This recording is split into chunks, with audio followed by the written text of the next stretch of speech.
fact, to even say that there is neutrality is suggesting that one side is wrong.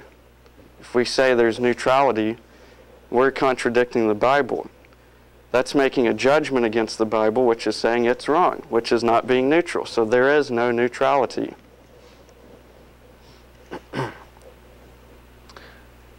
The carnal mind is at enmity with God. Our thinking has to be based on the Bible and on biblical principles, otherwise we are going against God.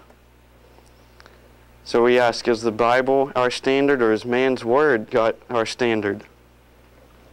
In this debate, we need to be sure that we don't throw away the Bible and say, well, we can argue about intelligent design, we don't need to use the Bible. We can just argue on the basis of evidences and what, design and order in the universe. We need to realize that true knowledge is justified with reason, otherwise it's arbitrary. To say just because such and such, that doesn't cut it. We have to have a basis for that. We need to make the unbelievers justify what they believe and ask them what their foundation is for what they believe.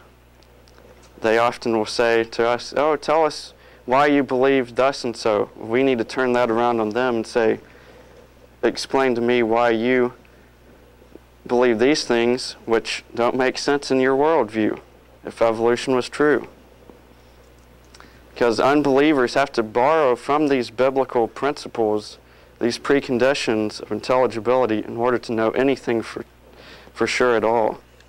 Some illustrations of the ultimate proof are, again, the preconditions of intelligibility. The fact that just to argue against creation, you have to rely on those things that are rooted in biblical creation. Also the preconditions of science, things that we take for granted just to do science. You might ask this question, why are there laws of logic anyway? I mean, they don't describe the universe, physical aspects of it, but rather they describe how we should be thinking, what correct thinking is. And if the universe was just the result of a big explosion, why would we have those laws? Further, if those laws are not universal through time, throughout the entire universe, we can't know anything for sure. We can't have rational debate.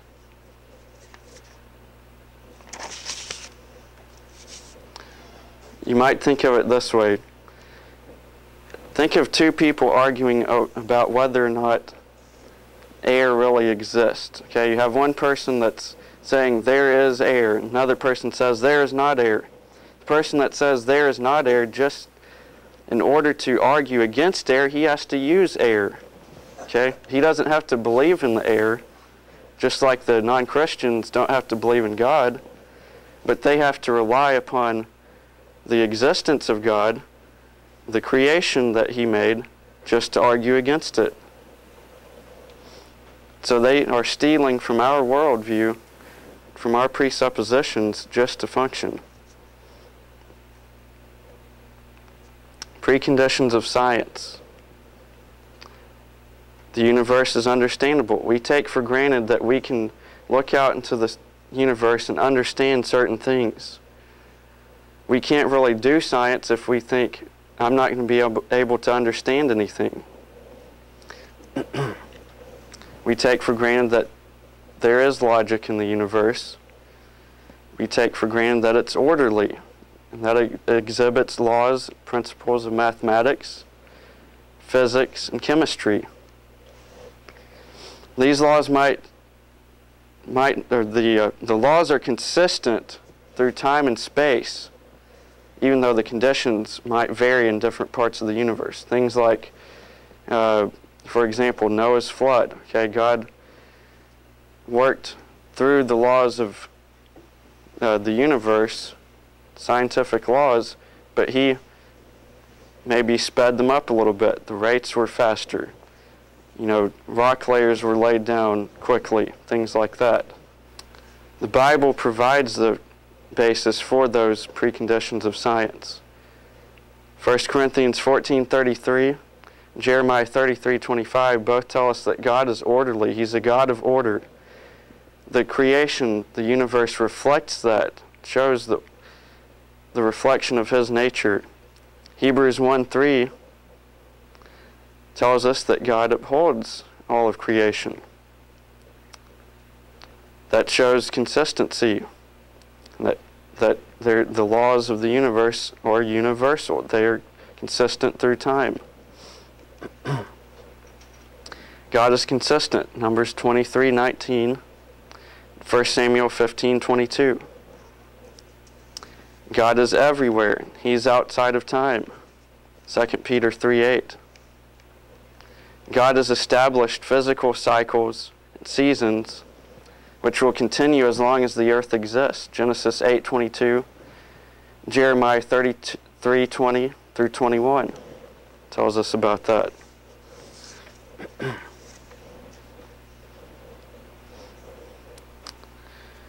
Reasoning with an evolutionist. Okay, when we reason with an evolutionist, we need to be sure that Christ is the center of our life first before we even attempt to defend our faith. If Christ isn't first in our life, there's no point in defending the faith. We have to set Christ apart as the Lord of our lives before we even begin to defend it. Biblical concepts are necessary to have knowledge in science, and knowledge about rationality and morality. We can show Christian or non-Christians that whenever they are using these concepts, they're borrowing from our worldview, from the Bible. It's inconsistent with what they say they believe. We can talk about the presuppositions of Christianity and biblical creationism. Presuppositions are that the Bible is completely true, is the ultimate standard,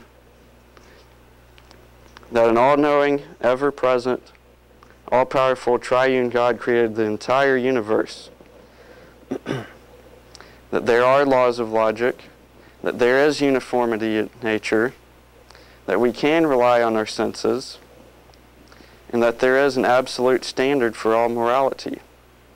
These all reflect God's character and His nature. Evolution, on the other hand, says that the Bible is totally irrelevant to science. We can just throw it away.